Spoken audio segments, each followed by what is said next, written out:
Class 10 के अंदर हम पढ़ रहे हैं दो चरों वाले रैखिक समीकरण युग्म।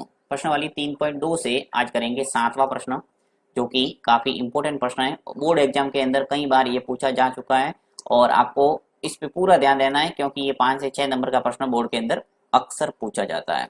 तो चलिए इसको करते हैं। देखिए यहाँ पे समीकरण दे रखा है x माइनस वाई प्लस 1 बराबर 0 और 3x प्लस 2y माइनस 12 बराबर 0 का ग्राफ कीजिए। यहाँ पे आपको दो चरों वाले रैखिक समीकरण युग्म दे रखे हैं और इसका आपको पूछा है कि ग्राफ खींचो। ठीक है, उसके बाद कह रहा है कि x अक्ष और इन रेखाओं से बने त्रिभुजों की शीर्षों की निर्देशांक ज्ञात कीजिए और त्रिभुजाकार पटल को छायांकित कीजिए। एक्स में एक्स्ट्रा बातें कुछ पूछ लिए, तो आपको कुछ नहीं करना है, ग्राफ खींचना है। इजीली आपको जैसे ग्राफ खींचेंगे आपको एक त्रिभुज दिखेगा और उसको छायांकित करना है, यानी लाइन खींचना है उसके बीच में। तो व्यवस्थित रूप से इसको करते हैं। नेक्स्ट पेज पे लेता हूं मैं, नेक्स्ट पेज पे इसको। तो ये प्रश्न ले लिया मैंने, वापस पढ़ता हूँ। समीकरण x माइनस वाई प्लस 1 बराबर 0 और 3x प्लस 2y माइनस 12 बराबर 0 का ग्राफ खींचिए। x अक्ष और इन रेखाओं से बने त्रिभुजों की शीर्षों के निर्देशांक ज्ञात कीजिए और त्रिभुजाकार पटल को छायांकित कीजिए। तो करना आपको वैसे के वैसे है जो हमने आगे प्रश्न किए हैं। आपने अच्छे ढंग से रैखिक समीकरण युग्मों को हल करके किस ढंग से एक टेबल बनाते हैं और उस टेबल की सहायता से हम किस ढंग से ग्राफ खींचते हैं वो अच्छे ढंग से आपने समझ लिया है। अब आपको जल्दी से ये समझ में आ जाएगा। तो देखिए यहाँ पे लेता हूं मैं इन दोनों समीकरणों को। समीकरण मुझे दे रखा है एक तो x माइनस वाई प्लस 1। ठीक है, समीकरण एक नाम दे दो, बराबर 0 ही है, कोई पक्षांतर करने का काम नहीं। आप समीकरण नंबर 1 ले लो। फिर दूसरा दे रखा है 3x प्लस 2y माइनस 12 बराबर दे रखा है 0। ये नाम दे दो समीकरण नंबर 2। जैसे आपको समीकरण दे रखे हैं उन दोनों समीकरणों के नाम दे दो, समीकरण नंबर 1 और समीकरण नंबर 2। अब एक एक समीकरण को लेके हल करके उसकी टेबल बनाएंगे। तो यहाँ पे मैं समीकरण लेता हूँ फर्स्ट, समीकरण फर्स्ट से समीकरण 1 से। अब समीकरण 1 क्या है ले लेता हूँ। देखिए x माइनस वाई प्लस 1 बराबर 0। अब हल करने का मतलब ये है कि आपको लेफ्ट हैंड साइड में सिर्फ एक चर रखना है। चर का मतलब या तो x रखो या y रखो और दूसरों को सबको पक्षांतर कर दो राइट हैंड साइड में, यानी बराबर के उस साइड आपको भेजना है। राइट, देखिए यहाँ पे x माइनस वाई प्लस 1 ये तो पूरा लेफ्ट हैंड साइड है और राइट हैंड साइड में 0 है। तो आपको करना क्या है कि जो लेफ्ट हैंड साइड में x और y नजर आ रहा है उन दोनों में से कोई भी रख सकते हैं। आपको जो सरल नजर आ रहा है वो आप रख सकते हैं। तो यहाँ पे देखिए सीधा तरीका मैं अपनाता हूं कि ये जो y है माइनस वाई है, इसको यदि मैं इधर पक्षांतर कर दूं तो ये प्लस का y हो जाएगा और फिर या करके हम आगे लिख देंगे तो ये सरल हो जाएगा। देखिए हमेशा ध्यान रखना है कि माइनस वाला कोई है तो उसको पक्षांतर कर दो ताकि वो प्लस बन जाए। तो देखिए x प्लस 1, ये x लिखा है और ये प्लस 1 ये तो लिख दिया, बराबर ये जो माइनस का y है इसको मैं पक्षांतर करता हूँ और उसको इधर भेजता हूँ तो ये हो जाएगा प्लस का y। ये आपको पता है कि कोई माइनस वाली राशि जब पक्षांतर होती है तो किस में चेंज हो जाती है, प्लस में, और प्लस वाली हो तो किस में चेंज होगी, माइनस में। तो देखिए ये समीकरण इजी बन गया अपने x प्लस 1 बराबर y। अब चाहो तो इसको आगे करके लिख लो ऐसे ताकि आपको देखने में आसानी रहे। y बराबर ये जो पद है इसको पूरा का पूरा आगे लिख रहा हूँ x प्लस 1। अब यहाँ पे मैंने पक्षांतर नहीं किया है, सिर्फ इंटरचेंज किया, इसको यहाँ लिखा इसको यहाँ लिखा है। ये जो समीकरण आ रहा है इसका नाम दे दो 3।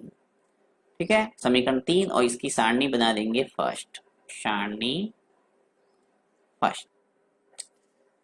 तो समीकरण 3 से हम पहली टेबल बनाएंगे सारणी फर्स्ट और इस ढंग से आपको एक कॉलम वाली टेबल बनाना है। और यहाँ पे सबसे पहले आप लिखेंगे ऊपर x, नीचे लिखना है y और सबसे नीचे लिख देना x और y, यानी निर्देशांक के रूप में यहाँ हम लिखेंगे।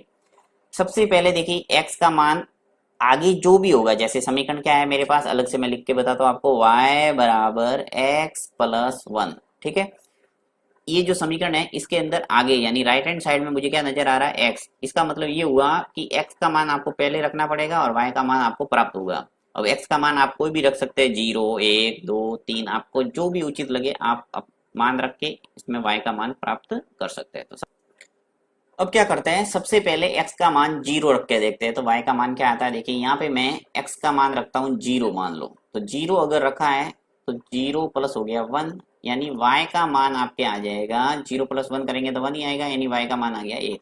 तो यहाँ पे लिख लो कि जब आपने x का मान 0 रखा तो y का मान क्या प्राप्त हुआ, 1। अब इसको आपको निर्देशांक के फॉर्म में लिखना है, तो यहाँ मैं ए बी सी नाम दे दूंगा तीनों निर्देशांकों के। ए एक्स निर्देशांक पहले लिखना, वाई निर्देशांक बाद में। तो यहाँ आ जाएगा 0, यहाँ आ जाएगा 1। ठीक है, यानी ये भुज और ये आ गई कोटि। ये आपने 9th क्लास में भुज और कोटि के बारे में अच्छे ढंग से अध्ययन किया है, एक्स निर्देशांक और वाई निर्देशांक। नेक्स्ट दूसरा निर्देशांक निकालते हैं। यहाँ पे ये जो समीकरण है इसके अंदर मैं एक्स का मान दूसरा रख के देखता हूँ। अब एक्स का मान चलिए यहाँ पे रखते हैं जैसे 5। आप कोई भी रख सकते हैं, मैं अपने हिसाब से रख रहा हूँ। आप 1 रख लो, 2 रख लो, 3 रख लो, कोई भी रखेंगे आपके उत्तर है वो आ जाएगा। चलो यहाँ पे 2 रख के आपको बता देता हूँ। तो y बराबर x का मान यदि मैंने 2 रखा मान लो, तो x 2 प्लस आ जाएगा 1, यानी कि 2 और 1 मिलके कितने हो गए, 3। तो y बराबर आ जाएगा आपके 3। तो जब आप x का मान 2 रखेंगे तो y का मान क्या आ जाएगा, 3। तो यहाँ पे मैं नाम दे देता हूँ b, और ये 2 और 3। ये दूसरा निर्देशांक आ गया b 2 और 3 के रूप में। अब एक और बिंदु निकाल दो, y बराबर x प्लस 1, ये आपके समीकरण है, जो समीकरण 3 है। इस समीकरण 3 के अंदर हम y बराबर, अब x का मान चलिए यहाँ रखते हैं जैसे -1 रखे। चलो मैं आपको माइनस में मान कैसे रखते हैं वो भी बता देता हूँ, जिसे कभी ऐसे प्रश्न आते हैं तो आप माइनस में मान रख के भी हल कर सकते हैं। तो देखिए x का मान जैसे -1 रखा तो ये +1 है, और माइनस का 1 और प्लस का 1 क्या हो गया, 0। तो y का मान आ गया 0। तो जब आपने x का मान -1 रखा तो y का मान क्या आ गया, 0। तो इस ढंग से भी आप माइनस वाला मान भी रख सकते हैं। तो ये सी आ गया अपने पास -1 और ये 0। तीनों निर्देशांक आ गए ए बी और सी फर्स्ट टेबल के अंदर। अब आपको क्या करना है, समीकरण 2 लेना है, उसको हल करके सारणी सेकंड बनाना है। सारणी सेकंड बनने के बाद हम खींचेंगे ग्राफ। तो यहाँ पे लेता हूं मैं समीकरण सेकंड, ले लेता हूं समीकरण सेकंड से। अब सेकंड क्या है, 3x प्लस 2y माइनस 12 बराबर 0। तो यहाँ पे लिखते हैं 3x प्लस 2y माइनस 12 बराबर 0। अब इसको थोड़ा व्यवस्थित रूप से हल करते हैं, और यहाँ पे इसको नाम दे देंगे समीकरण नंबर 4। तो देखिए यहाँ पे किसको हल कैसे हल करता हूँ मैं क्या करता हूँ, ये जो 2y है इसको यहीं रखता हूँ लेफ्ट हैंड साइड में, बाकी को पक्षांतर कर देता हूँ। देखिए ये जो माइनस की 12 है पक्षांतर होके जब राइट हैंड साइड में जाएंगे तो क्या हो जाएगा, प्लस के 12। इसी प्रकार जो ये 3x है पक्षांतर होके राइट हैंड साइड में जाएगा तो क्या हो जाएगा, माइनस का 3x। ओके, y बराबर आ जाएगा आपके पास, ये y का गुणांक 2 है, इसका लग जाएगा भाग। तो 12 माइनस 3x बट्टा हो जाएगा 2। आप चाहो तो 3x को भी यहाँ रख सकते हैं, मैंने 2y को लेफ्ट हैंड साइड में रखा है। आप चाहो तो 3x को यहाँ रख दो, तो 3 का भाग देना पड़ेगा। ये समीकरण हल करना मैंने सबसे पहले जो वीडियो के अंदर अच्छे ढंग से आपको बताया था। आप यदि इसके बारे में नहीं जानते हैं तो इसको पहले देख लेना कि रैखिक समीकरण युग्मों को किस ढंग से हल करते हैं, गुणांक का किस ढंग से भाग लगता है, पक्षांतर कैसे होता है, सारी बातों को क्लियर किया था मैंने। और समीकरण नंबर दे देंगे यहाँ 4। तो क्या समझे आप कि समीकरण 1 से जब हमने समीकरण को हल किया था तो इसका नाम दिया था समीकरण नंबर 3। समीकरण 2 को हल किया और अंतिम जो टेबल बनाने वाली समीकरण बनाई उसका नाम दे दिया समीकरण नंबर 4। अब मैं यहाँ पे एक दूसरी टेबल बनाऊंगा सारणी सेकेंड। तो इस ढंग से आपको टेबल का निर्माण करके आपको यहाँ पर भी वही x और y मान लिखने हैं। ये हो जाएगा x, ऊपर लिखना है x, नीचे y, और सबसे तीसरे कॉलम के अंदर x और y। ठीक है, यहाँ पे x का मान आप रखेंगे तो y का मान आपको प्राप्त होगा, और नीचे निर्देशांक के फॉर्म में आपको लिखना है। तो देखिए जो समीकरण है 4, इस समीकरण 4 को हम हल करेंगे यहाँ पे मान रख के। तो इसको मैं थोड़ा इसका के आपको समझाने के लिए अलग से रफ कार्य करते थोड़ा। समीकरण लेता हूं मैं साइड में, y बराबर 12 माइनस 3x बट्टा 2। ये मेरे पास समीकरण 4 है, इसके अंदर x का मान रखना है। तो y बराबर देखियो, सबसे पहले क्या करता हूँ मैं, x का मान 0 रखता हूँ, तो 12 माइनस 3, ये जो x है उसके स्थान पर 0 रखा है, यानी 3 इंटू 0 हो जाएगा बट्टा 2। 12 माइनस 3 का गुणा जब 0 से करेंगे तो क्या आएगा 0, और नीचे आ जाएगा 2। अब देखिए 12 माइनस 0 यानी 12 आ जाएगा, और 12 बट्टा 2, 12 में 2 का भाग देंगे तो क्या आ जाएगा 6। तो इस ढंग से जब आपने x का मान क्या रखा है 0, तो y का मान क्या प्राप्त हुआ आपको 6, यानी कि 0 x निर्देशांक है और y निर्देशांक क्या हुआ 6। तो यहाँ पे लिख लेते हैं हम। सबसे पहले देखिए ABC हमने पहली सारणी के अंदर नाम दिया, तो यहाँ पे आप PQR ले लो, तो P आ जाएगा 0 और 6। इसी प्रकार दूसरा मान निकालते हैं, हल करते हैं। यहाँ पे वापस कोई दूसरा मान लेके x की जगह अब मैं लेता हूं मान लो 2। जैसे मैं यहाँ y बराबर 12 माइनस 3, x की जगह यदि मैं रखूंगा 2 तो क्या स्थिति आ रही है, देखिए नीचे 2 है, 12 माइनस 3 का गुणा जब 2 से करेंगे तो क्या आएगा 6 बट्टा 2। 12 में से 6 गया, 12 में से 6 गया तो क्या बचा हमने हमारे 12 में से 6 गया तो 6, और नीचे आ जाएगा 2। अब 6 में 2 का भाग जाएगा, कितनी आ जाएगा 3। तो इसका मतलब ये हुआ कि जब आपने x के स्थान पर 2 रखा तो आपको कितना प्राप्त हुआ y का मान 3। तो ये आ जाएगा q। तो यहाँ पे मैं q लिख लेता हूँ, q 2 और 3 आ गया, ठीक है, p आ गया, q आ गया। एक बिंदु और निकाल देते हैं। अब ऐसा मान रखते हैं x की जगह ताकि y का मान आ जाएगा 0। ये मैं अपनी इच्छा से रख रहा हूँ, आप कोई भी मान रख सकते हैं, रटना नहीं है कोई मान कि सर ने ये रखा है तो आपको भी यही रखना है। आप अपने इच्छा से कोई भी मान यहाँ रख के आप वो मान रखना है जिसके अंदर इजीली 2 का भाग है वो चला जाए। तो यहाँ पे 12 माइनस, देखो अब मैं 3 x है, इस x के स्थान पर यानी 3 इंटू x के स्थान पर रख रहा हूँ 4, नीचे अपने 2 है, ऐसे कैसे, फिर 12 माइनस 3 का गुणा 4 से करेंगे तो क्या आएगा 12 बट्टा 2। 12 में से 12 गया, क्या बचा 0, और 0 में 2 का भाग देंगे तो क्या आएगा 0। किसी भी संख्या का जब 0 में भाग देते हैं तो क्या आता है 0। तो इस ढंग से आपको क्या मान प्राप्त हुए कि जब x का मान आपने 4 रखा तो आपको y का मान क्या प्राप्त हो गया 0। तो इस ढंग से आपके p आ गया, q आ गया। अब लिख लेता हूं मैं r, तो r आ गया आपके पास 4 और 0। तो दूसरी टेबल भी आपके कंप्लीट हुई। अब इन दोनों टेबलों की सहायता से हम एक ग्राफ का निर्माण करेंगे। तो चलते हैं ग्राफ पेपर पे। तो इस ढंग से आपको एक एग्जाम के अंदर ग्राफ पेपर मिलेगा, और ग्राफ पेपर पे आपको क्या करना है, सेंटर में यानी जहां ब्लैक डार्क लाइन है वहां पे आपको पेंसिल से एक्स अक्ष और वाई अक्ष खींचना है। यहाँ पे मैंने ये एक्स अक्ष खींचा है और ये वाई अक्ष खींचा है, तो यहाँ पे नाम दे देता हूं मैं एक्स अक्ष और वाई अक्ष, एक्स ओ एक्स डैश।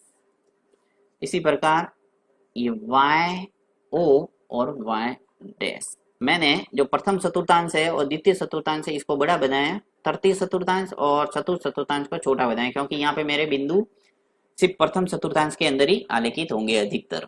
टेबल के अंदर आप देख सकते हैं आसानी से।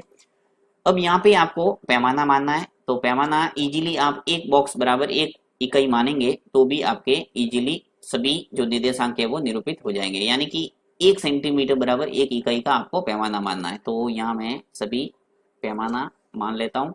सबसे पहले लिखता हूँ यहाँ 1, फिर यहाँ लिखता हूँ 2, यहाँ लिखता हूँ 3, फिर 4, 5, 6, 7, जितने भी आपने बॉक्स है आप लिख लो।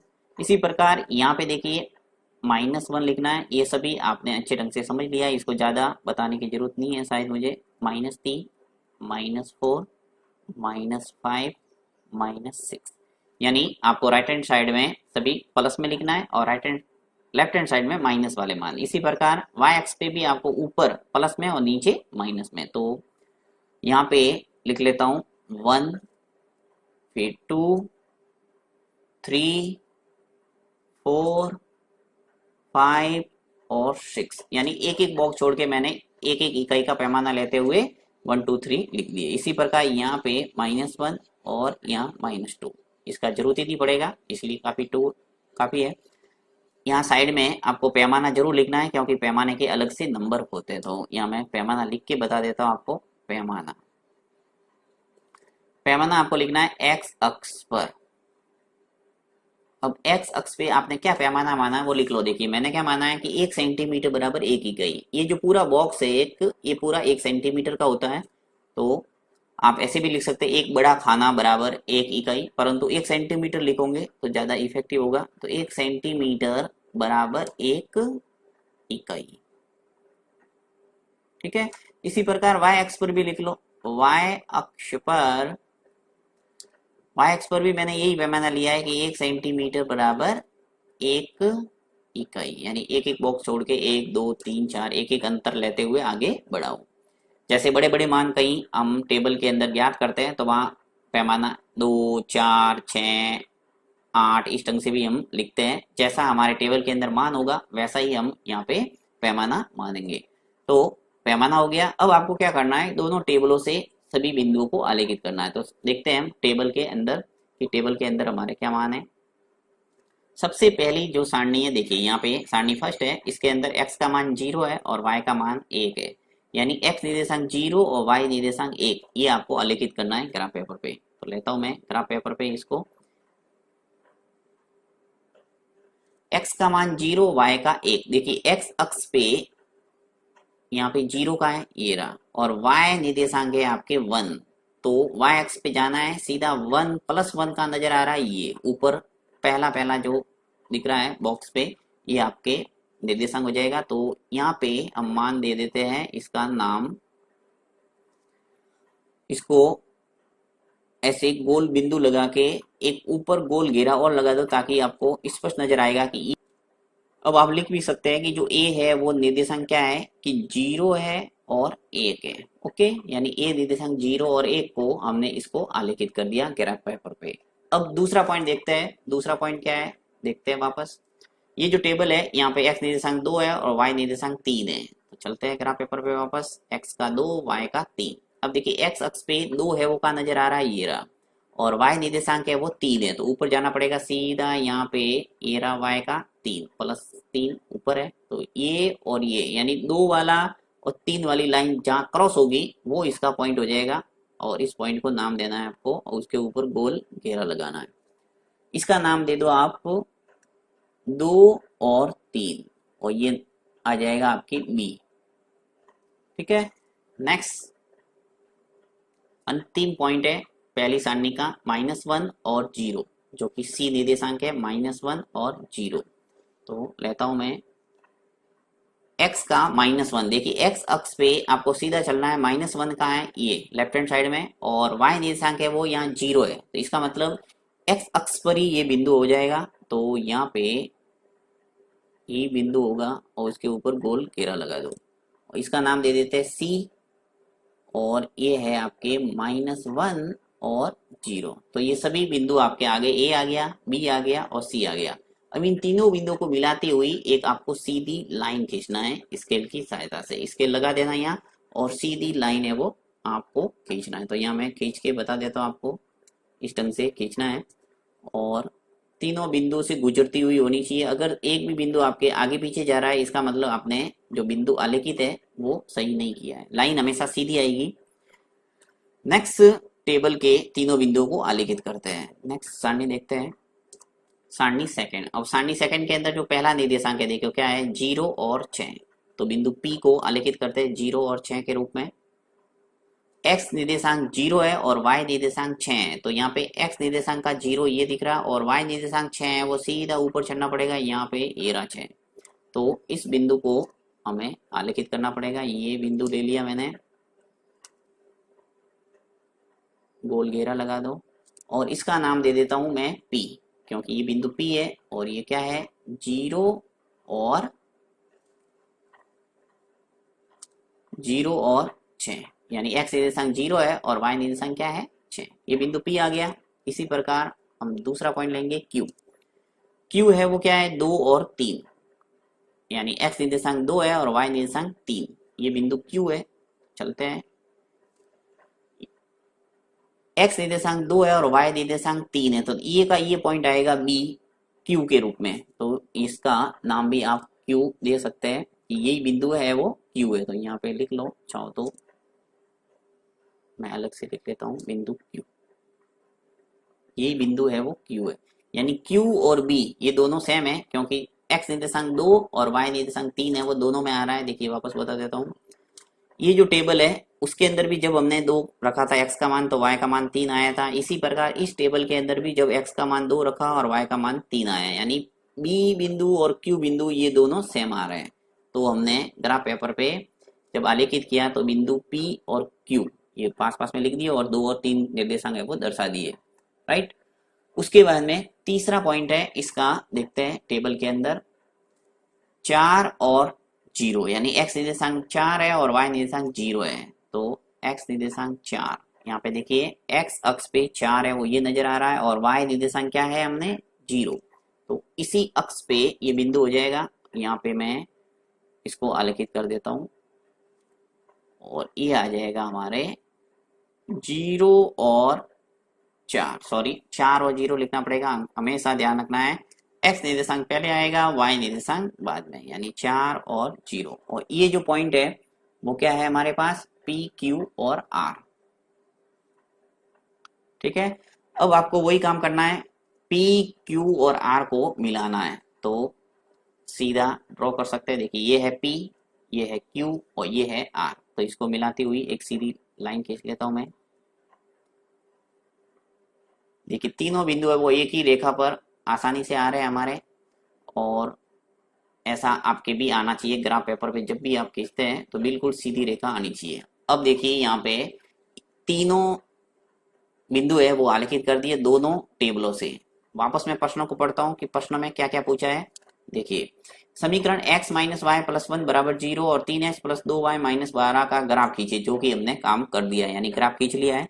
आगे क्या कह रहा है कि x अक्ष और इन रेखाओं से बने त्रिभुज के शीर्षों के निर्देशांक ज्ञात कीजिए और त्रिभुजाकार पटल को छायांकित कीजिए। तो यहाँ पे वापस चलता हूँ मैं ग्राफ पेपर पे, ये कह रहा है कि जो हमने लाइन खींची है दोनों ग्राफ खींचा, तब जो एक्स अक्ष और इन समीकरणों की जो लाइन है उनके बीच में जो त्रिभुज नजर आ रहा है, देखिए ये आपको स्पष्ट रूप से एक त्रिभुज नजर आ रहा होगा, ये इस त्रिभुज को छायांकित करना है और साथ ही इसके जो निर्देशांक है वो लिखना है। तो कौन से निर्देशांक है, तीनों शीर्ष कौन कौन से हुए, देखिए एक तो ये सी, ये कौन है एक त्रिभुज का जो बी है वो है, और एक है आर। तो इस ढंग से ये त्रिभुज नजर आ रहा है, इसको छायांकित करना है। तो मैं छायांकित आपको लाइन खींच के करके बता देता हूँ किस ढंग से आपको छायांकित करना है। तो थोड़ा हल्का कलर ही लेके मैं आपको समझा देता हूँ, इस ढंग से आपको लाइन खींचना। देखिए एग्जाम के अंदर आप पेंसिल से इस ढंग से हल्की हल्की लाइन खींच के आप छायांकित करके बता सकते हैं। ये बिल्कुल ब्लैक करने का काम नहीं, आप लाइन खींच के बता दो कि ये भाग है वो छायांकित है और ये त्रिभुज है, ठीक है। ये जो भाग दिख रहा है वो त्रिभुजाकार है और इसके निर्देशांक भी आपको लिखना है। तो निर्देशांक मैं लिख के बता देता हूँ आपको। तो अंत में आपको लिखना है कि अतः रैखिक समीकरण युग्म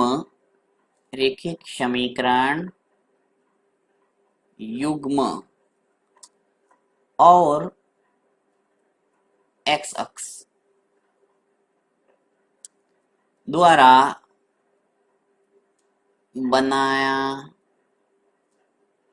द्वारा बनाए गए त्रिभुज के शीर्षों के निर्देशांक, जो कि प्रश्न में बोला है कि निर्देशांक लिखिए, तो सभी लिख लेते हैं एक एक करके कि त्रिभुज जो दिख रहा है, त्रिभुज कौन सा नजर आ रहा है। देखिए यहाँ पे वापस मैं ग्राफ पेपर पे आपको बताता हूँ, बिंदु बी लिख सकते हैं या क्यू लिख सकते हैं, क्योंकि ये सेम है, तो मैं बिंदु बी लिख लेता हूँ। बी, ये जो सी और ये आर, तो लिख लेते हैं इसका नाम बी सी और आर। बी के निर्देशांक लिखूंगा मैं 2 और 3, सी के निर्देशांक लिखूंगा माइनस और 1 और 0, और आर के निर्देशांक लिखूंगा 4 और 0। तो लिख लेते हैं बी सी और आर। त्रिभुज बी सी और आर के निर्देशांक कौन कौन से है? बी के निर्देशांक देखिए क्या है, बी बी पे आपके जो था वो था 2 और 3। सी के निर्देशांक क्या है, -1 और 0। और आर के निर्देशांक क्या है आपके, 4 और 0। तो इस ढंग से इस प्रश्न के कंप्लीट हल हो गया ये प्रश्न कि आपको जो पूछा था बी, सी और आर, 2 और 3, -1 और 0 और 4 और 0, ये आपके आ गए निर्देशांक के रूप में। अब इसका हल अगर आपको पूछा जाए कि हल क्या है इस रैखिक समीकरण युग्म का, तो जहां रेखाएं एक दूसरे को क्रॉस करती है वो इसका हल होता है। तो यहाँ पे स्पष्ट रूप से आपको नजर आ रहा है कि जो बी बिंदु है 2 और 3, यहाँ पे रेखाएं क्रॉस हो रही है, इसका मतलब इसका जो हल है x बराबर 2 और y बराबर 3 इसका अंतिम उत्तर है। तो आप उत्तर भी लिख सकते हैं इसका, लिखेंगे रैखिक समीकरण युग्म का हल, समीकरण युग्म का हल x बराबर 2 y बराबर 3, ये है इसका आंसर। ठीक है, तो ये इस ढंग से करना है और ये प्रश्न काफी इंपॉर्टेंट है एग्जाम की दृष्टि से, तो इसको 1-2 बार प्रैक्टिस करेंगे आपके अच्छे ढंग से दिमाग में बैठ जाएगा।